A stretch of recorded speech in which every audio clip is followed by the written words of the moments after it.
നീ വേറൊരു വീട്ടിൽ കയറി ചെല്ലേണ്ടതാണ്, അവിടെ നീ നന്നായിട്ട് അഡ്ജസ്റ്റ് ചെയ്യേണ്ടി വരും. ഇതൊക്കെ പൊതുവെ പാരൻസ് കല്യാണത്തിന് മുന്നേ പറഞ്ഞു പഠിപ്പിക്കുന്ന ഒരു കാര്യമാണ്.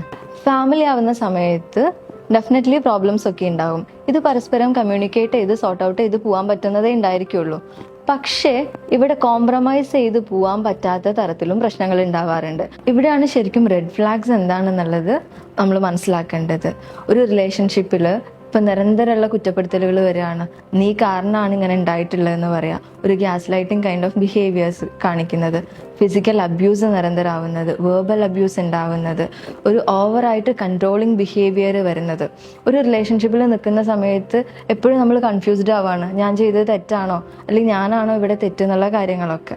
ഇത്തരത്തിലുള്ള റിലേഷൻഷിപ്പുകളിലെ ആക്ച്വലി ഒരു പവർ ഇംബാലൻസ് നടക്കുന്നുണ്ട്. ഇവിടെ ഒരാൾ ഓവറായിട്ട് കൺട്രോൾ ചെയ്യുകയും മറ്റൊരാൾ അതിന് അടിമപ്പെട്ട് ജീവിക്കുകയാണ് ചെയ്യുന്നത്. ശരിക്കും പറഞ്ഞു കഴിഞ്ഞാൽ റിലേഷൻഷിപ്പ് എന്ന് പറയുന്നത് ഒരു പാർട്ട്ണർഷിപ്പാണ്. It's not about power. ശരിക്കും റെഡ് ഫ്ലാഗ്സിനെ ലവ് കൊണ്ട് ജസ്റ്റിഫൈ ചെയ്യരുത്. അതുപോലെ തന്നെ അബ്യൂസിനെ സൈലന്റ് ആയിട്ട് നോർമലൈസും ചെയ്യരുത്.